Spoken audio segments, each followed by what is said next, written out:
Hello, my dear students.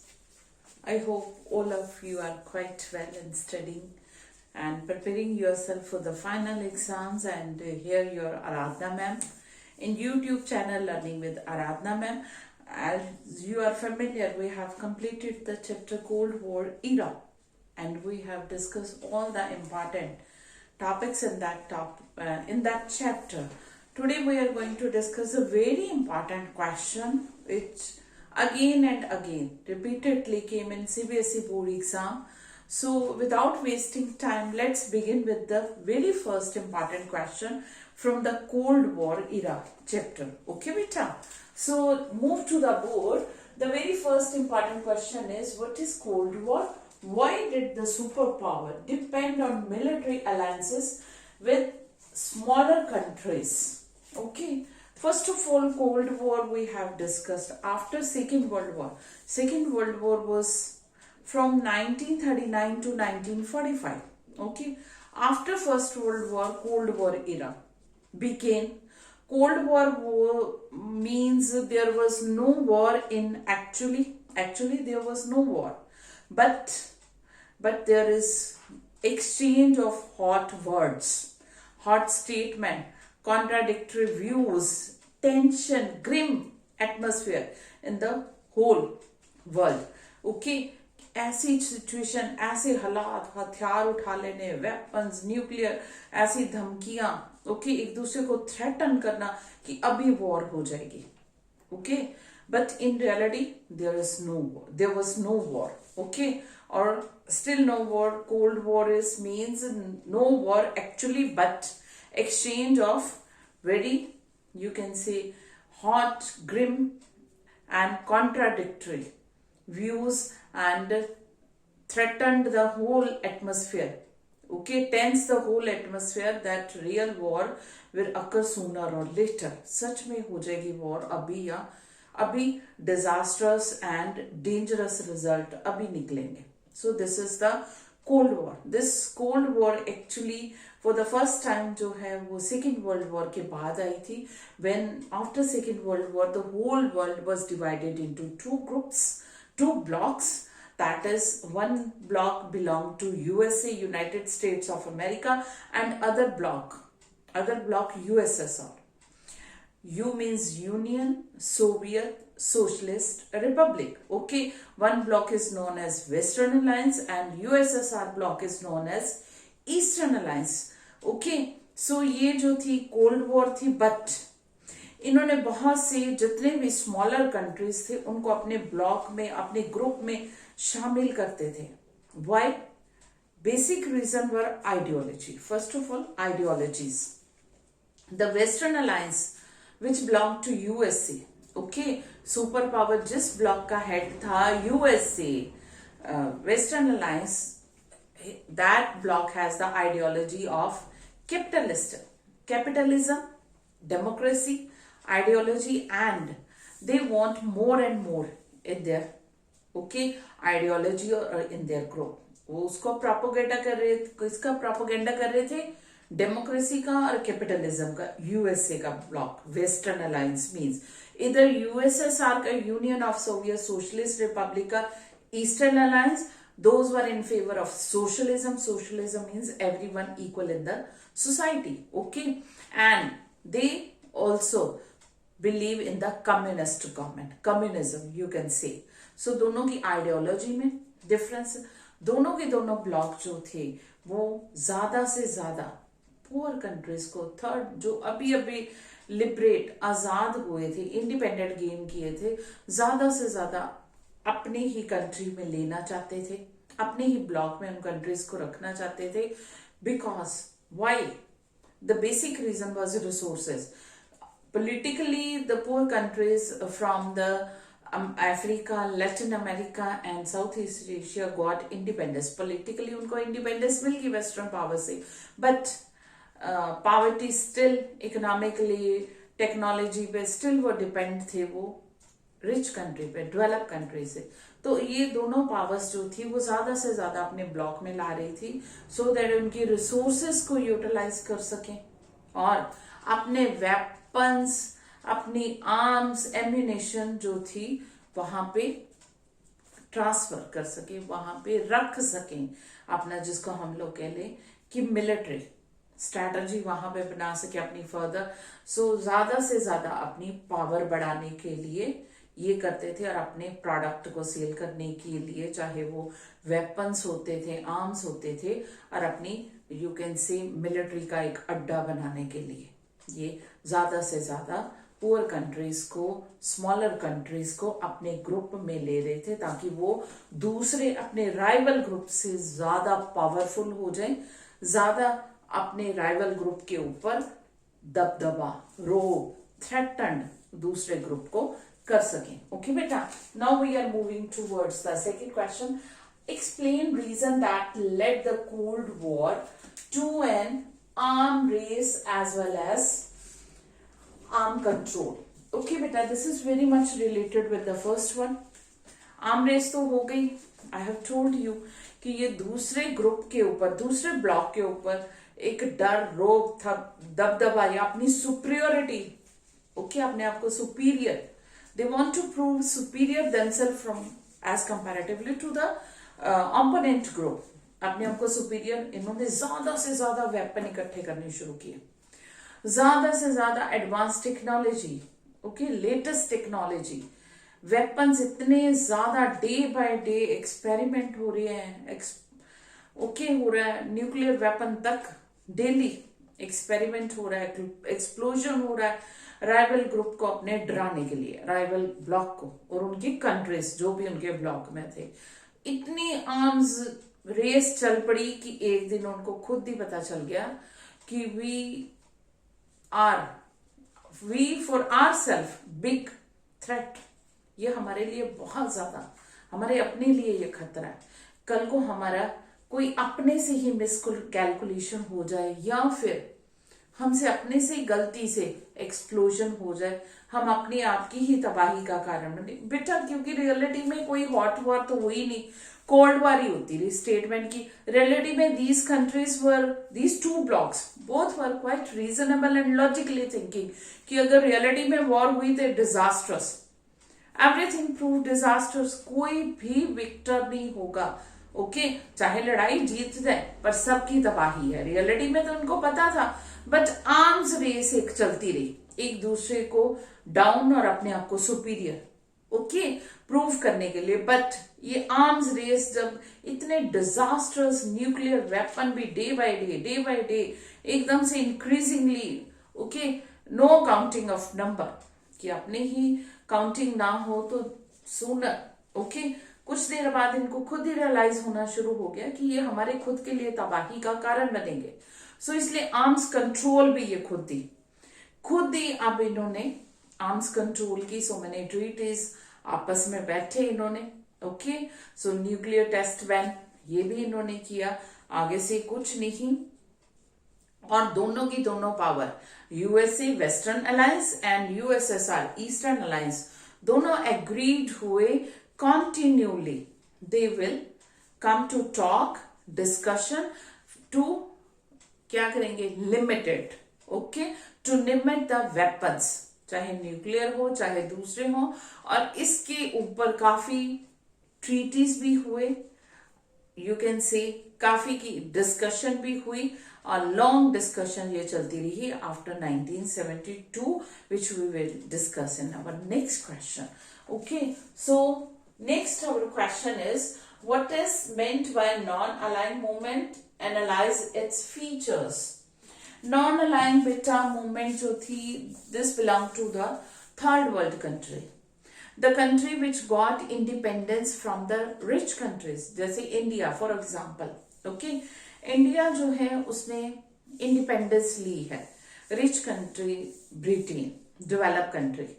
ऐसे ही African, Latin America, south east Asia के कितने ही पुअर कंट्री थे, they politically got independence, okay बेटा, इन्होंने इंडिपेंडेंस ले ली है, but they were not ready to join any of the block, although they were economically very backward, technology भी एडवांस नहीं थे, बट समवेयर एंड समहाउ उनको पता हम पहले भी गुलाम रहे, हमारा ये अब किसी ना किसी ब्लॉक में रह के हम लोग अपनी फिर आजादी, ये उनका डर था। इसीलिए इंडिया, यूगोस्लाविया, इंडोनेशिया, घाना, इन सब कंट्रीज ने मिलके 5 फाउंडर जो थे, इन्होंने मिलकर थर्ड एक ब्लॉक अपना कह लो बनाया, non align movement. Non align means not align to, किसी भी ग्रुप में भी शामिल नहीं होंगे। ऑल्दो दिस ग्रुप आप अपने आप को ये कहते थे कि we are neutral, but they never, अपने आप को कभी भी ये न्यूट्रल नहीं रख पाए। They never kept themselves as a neutral in the world और isolation in the form as America set herself in isolation form before the first world war। ठीक है, फर्स्ट वर्ल्ड वॉर से पहले अमेरिका ने अपने आप को बिल्कुल ही आइसोलेट किया हुआ था पूरी वर्ल्ड से, कि वो ना किसी वॉर में शामिल होगा ना किसी फ्रेंडली ट्रीटी में, वो अपना। Okay, first world war, second world war, दोनों में फिर सुपर पावर पूरी दुनिया में अपने आप को खुद ही वो इन्वॉल्व हो गया। Otherwise before first world war America was in a state of isolation. इसी तरह से थर्ड वर्ल्ड जो कंट्रीज थे जिनको इंडिपेंडेंस मिली थी 1940s में या 50s में, उन्होंने नॉन अलाइन मूवमेंट बनाई, NAM। ओके, सो इन्होंने ये कहा कि वो किसी भी ग्रुप ब्लॉक में नहीं जाएंगे, ना ईस्टर्न अलायंस में ना वेस्टर्न, ना यूएसए के ना यूएसएसआर के। वो अपनी एक अलग ऑर्गेनाइजेशन है उनकी, नॉन अलाइन मूवमेंट। वो किसी की पपेट नहीं बन के रहेंगे, ये सारे अपने खुद मैटर देखेंगे मिलजुल के।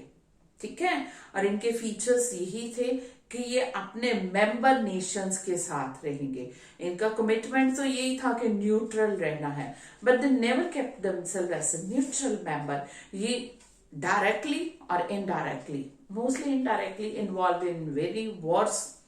Sometime they played a role of mediator, कई बार वो मीडिएटर का भी रोल प्ले करते रहे हैं। ओके, सो ये जो थे non align movement, somewhere and somehow, ये काफी जो third world country, poor nation जो 1950s या 40s में जिनको इंडिपेंडेंस मिली, वो पुअर कंट्री अपने आप को कि किसी ब्लॉक में ना शामिल हुए तो हमें मार दिया जाएगा या अटैक कर दिया जाएगा। जैसे हर एक के ऊपर रोब दबदबा, गली के गुंडे कई बार होते हैं कि हमारे में, इस तरह का नहीं डर था।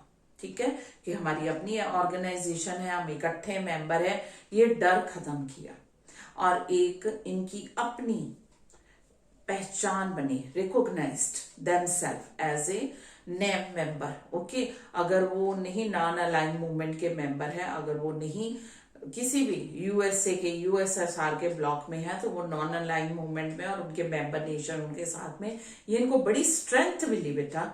ओके, जो डर लग रहा था पूरी दुनिया में, बहुत ज्यादा टेंशन का माहौल था, पुअर जो लीस्ट डेवलप कंट्री थे उनके लिए ये थ्रेट था कि अगर वो किसी ब्लॉक में ना शामिल हुए तो उनके ऊपर कोई ना कोई ब्लॉक का मेंबर जो है वो अटैक करके मार देगा। बट नॉन अलाइन मूवमेंट के बाद उनको एक बहुत बड़ा सपोर्ट, सहारा जिसको हम लोग कहते हैं, ये मिला और ये movement day by day progress करती रही। और कई बार तो 2 सुपर पावर्स की ब्लॉक मेंबर्स या उनके बीच में मीडिएटर का बहुत इंपॉर्टेंट रोल इनको मिला, काउंसलिंग का रोल मिला। इन्होंने अपनी इंपॉर्टेंस उस टाइम पे बहुत ज्यादा शो की है। Okay, and they prove themselves as a significant member nation in the world. Now we are moving towards the next question. That is very much I have discussed with the first. Evaluate the relevance of non-aligned movement after the end of the Cold War. Okay, Cold War खत्म होगी बेटा। ये कब खत्म हुई? 1990s में, जब USSR disintegrated हो गया, union of Soviet Socialist Republic, ये कंट्री ही खत्म हो गया। इसमें से कितने कंट्री अलग रह गया एक बिग कंट्री रशिया, यानी कि एक सुपर पावर जो थी वो डिसइंटीग्रेटेड हो गई। ओके, अब कोल्ड वॉर का भी नहीं रहा, तो इसके बाद नैम जो है वे अब इकोनॉमिक फोरम पे काम कर रहा है। ओके, इकोनॉमिकली एक दूसरे मेंबर नेशन की सपोर्ट के लिए काम कर रहे हैं। इकोनॉमिकली अब उनका एजेंडा भी चेंज हो गया है। जो पहले था अपने आप को ब्लॉक से, वेस्टर्न और ईस्टर्न ब्लॉक से या सुपर पावर से बचा के रखना, एक प्रोटेक्टिव ओके और एक मिडल पाथ हासिल करना, अब उनका स्ट्रैटेजी क्या है? इकोनॉमिकली कंट्री को क्या है? अप करना, प्रोग्रेस करना, पॉवर्टी रिडक्शन करनी है और कितने ही डेवलपमेंटल प्रोग्राम अपने मेंबर नेशन में ओके मिलजुल के सबने करने हैं ताकि डेवलपमेंट सबकी हो। और health issues we can say, अब कोविड-19 के बाद तो ज्यादा ही हो गया, एनवायरमेंट से लेकर कितने ही इशू अब ये इस तरफ it's very importantly okay these are working. Now we are moving towards the next. Assess the India's role in strengthening the name okay non-aligned women. I have told you कि India जो है एक founder, हमारे Pandit Jawaharlal Nehru prime minister एक founder member रहे हैं। उन्हीं की ही हेल्प से, उन्हीं के ही एफर्ट से जो 5 मेंबर नेशन रहे हैं, we have discussed in previous video, ये नॉन अलाइंड मूवमेंट बनी थी। ओके सो यही इन्होंने बहुत बड़ा इंपॉर्टेंट रोल रहा है, चाहे कोरिया की वॉर हो, चाहे और भी ओके वॉर हो, कोल्ड वॉर के दौरान भी हो, बहुत बार एक मीडिएटर का रोल प्ले किया है आगे बढ़ के। But India somewhere and somehow doesn't prove himself, कई बार नहीं कर सका है, ना कर पाया है, didn't prove herself as a neutral member okay कि वो किसी भी ब्लॉक में नहीं है। इंडिया ने अपनी 20 ईयर की फ्रेंडशिप ट्रीटी जो है वो यूएसएसआर के साइन करके ये प्रूव कर दिया कि वो यूएसएसआर को ज्यादा क्या करता है, इंपॉर्टेंस देता है, ज्यादा फ्रेंडशिप, ज्यादा हम लोग कह लें झुकाव इंडिया के यूएसएसआर की तरफ। But for the third world या डेवलपिंग नेशन या लीस्ट डेवलप कंट्रीज के लिए नैम में इंडिया का रोल बहुत ज्यादा इंपॉर्टेंट रहा है और इंडिया बहुत सपोर्टिव रहा है always always okay so moving towards the next one, how did the idea of new international economic order NIEO originate? What support did it get from United Nations Conference on Trade and Development, United Nations Conference on Trade and Development in 1972? बेटा I have told you कि जो country थे, poor countries from Latin America, Africa and south east Asia, they got independence from the developed and rich country, specially from the western power. उनको independence तो मिल गई but economically, technology wise also still they were dependent on the rich and developed and western country, क्योंकि poverty was on massive scale, गरीबी बहुत थी, technology was also not there, resources okay they have okay still they have and they had the natural resources but there was no technology okay beta so गरीबी बहुत कुछ करवा देती है you know जब एम्प्लॉयर जो है एक गरीब एम्प्लॉय को जॉब दे रहा है, उसको कहता है कि मैं उसको कहीं भी दिहाड़ी कह लो, डे वाइज लेबर या मंथली सैलरी वाइज समझ लो, उसको जॉब नहीं मिल रही, तो एक जहां पे उसको जॉब मिल रही है, एम्प्लॉय अगर 6 आवर की बजाय उससे 10 आवर्स भी काम करवाता है तो उसको जॉब का डर है, चलाना जाएगा, एग्रीड। सिमिलरली पुअर कंट्रीज भी, लीस्ट डेवलप्ड नेशन भी बहुत सी अनफेयर ट्रीटीज अभी भी कर रहे थे, इनडायरेक्टली इकोनॉमिकली क्या थे, वो फिर गुलाम बन रहे थे, उनके रिसोर्सेज मिस यूज कर रहे थे डेवलप्ड कंट्री, वेस्टर्न कंट्री, और पुअर कंट्री कुछ नहीं कर पा रहे थे क्योंकि भूखमरी, स्टारवेशन से भी कॉमन पीपल मर रहे थे और अपने ही कंट्रीमैन को भूखमरी से बचाने के लिए अनफेयर ट्रीटीज जो थी वो साइन कर रहे थे क्योंकि there was no other way. But ये जो थी बहुत ज्यादा गलत थी। ऐसे हालात में जो थे ये न्यू इकोनॉमिक, जिसको हम लोग कहते हैं न्यू इंटरनेशनल इकोनॉमिक ऑर्डर आया, जिसमें था कि बैलेंस्ड एक ट्रेड होना चाहिए, यूनाइटेड नेशन ने भी कॉन्फ्रेंस बुलाई और इसकी रिपोर्ट जो है वो 1972 में आई, ट्रेड एंड डेवलपमेंट। उसमें यूनाइटेड नेशन ने भी अपनी रिपोर्ट में कहा कि पूरे वर्ल्ड की प्रोग्रेस होना जरूरी है। एक बहुत अमीर कंट्री है, डेवलप्ड है, और दूसरे इतने गरीब है कि डेवलप कंट्री लीस्ट डेवलप को नोच नोच के, जिसको हम लोग कहले, खा रही है। ठीक है, पहले गुलाम रखा उन्होंने, ठीक है, वो सबको नजर आ रहा था जैसे इंडिया, बट इनडायरेक्टली अब still slavery is there. Okay, so ये जो था बेटा, यूनाइटेड नेशन ने एक न्यू जो कॉन्फ्रेंस बुलाई 1972 में, इसकी रिपोर्ट आई और उसमें कहा गया कि जो रिच कंट्री है वो एक फेयर ट्रेड रखे। फेयर मतलब जो लीस्ट डेवलप नेशन है उनको भी पूरी अपॉर्चुनिटी दें कि वो अपने प्रोडक्ट उनके कंट्री में सेल कर पाए, क्योंकि उसके ऊपर वो बहुत ज्यादा ड्यूटीज लगा रहे थे, बहुत ज्यादा टैक्स लगा रहे थे। इसकी वजह से वो कॉस्टली प्रोडक्ट बन जाते थे उनके नेशन में और उनके कंट्री में, और कोई खरीदना नहीं चाहता था। यूनाइटेड नेशन ने फ्री ट्रेड की पॉलिसी अडॉप्ट करने को कहा। सेकेंडली, यूनाइटेड नेशन ने जो लीस्ट डेवलप कंट्री यानी कि पुअर कंट्रीज की नेचुरल रिसोर्सेज को एक्सप्लॉइट नहीं करना, ये स्ट्रैटेजी। एंड फॉरमोस्ट ये कहा गया कि जो टेक्नोलॉजी है डेवलप नेशंस के पास, रिच नेशंस के पास, वो अपनी टेक्नोलॉजी थोड़ी कॉस्टली कम करें, कम से कम चार्ज करें, क्योंकि अपनी टेक्नोलॉजी सेल कर रहे हैं, किसी से हमारा कंट्री भी लेता है तो उसके लिए अरबों खरबों मिलियन बिलियन देने पड़ते हैं, फ्री में नहीं मिलती है। ओके, सो इतना लीस्ट डेवलप कंट्री नहीं कर पाएगा, और यूनाइटेड नेशन ने ये सुजेशन दी कि टेक्नोलॉजी भी ये कम से कम रेट पे और मिल के इकोनॉमिकली जो है 2 वे ट्रेड होना चाहिए, 1 वे नहीं। 1 वे मीन्स रिच कंट्री अपने प्रोडक्ट सेल कर रहे हैं और उनसे पैसा लूट, जैसे ब्रिटिशर्स, हमारे British period when we were slave under the British power, तो जो हो रहा था वो ना हो। ठीक है, अपने प्रोडक्ट सेल कर रहे हैं, हमारी इंडस्ट्री को तबाह कर रहे हैं, ऐसा ना हो। 2 वे, 2 वे मतलब दोनों कंट्री एक दूसरे को चीजें खरीदें बेचें। सो ये दिया गया, इससे पूरे वर्ल्ड की प्रोग्रेस होगी, ये था। Then next what was the new world order and how did it lead to the first gulf war. बेटा अरेबियन कंट्रीज जो हैं, आपको पता है most of them are Muslim nation. Okay, most of क्या, ऑलमोस्ट ऑल, बट स्टिल उनमें controversy, war, aggression, aggressive attitude towards each other, बड़ी rivalry ये है। ऑल्दो ऑयल जब से वहां पे मिनरल ऑयल मिला है, गैस मिली है, वो रिच कंट्रीज बन गए। यही इंसिडेंट हुआ 1990 में। इराक ने कुवैत के ऊपर कब्जा कर लिया। ओके, कुवैत बहुत छोटा, इराक बड़ा। सद्दाम हुसैन वहां पे रूलर थे, तानाशाह, dictator you can say.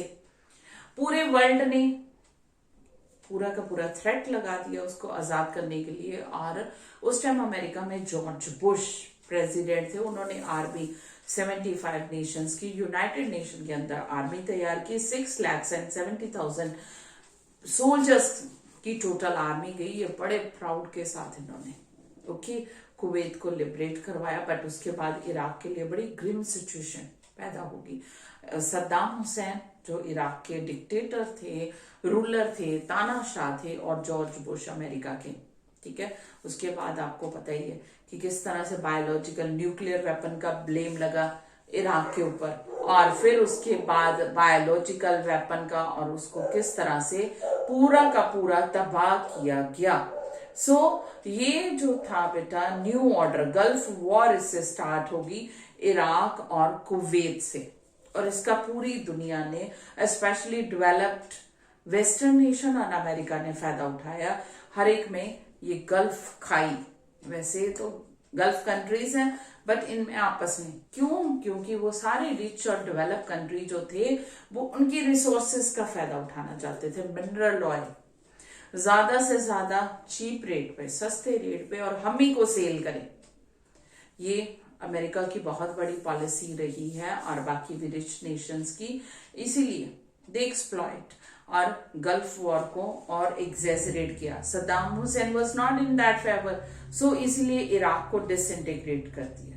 That's all for today. I hope you understood the very important question from that chapter, Cold War era. Still you have any problem, send me your problem in comment section. Okay beta. So before leaving, I want to remind you, please subscribe the channel Learning with Aradhna ma'am, and very soon I am going to upload the video on history, plus 2 history also. Okay, take the screenshot of important question beta.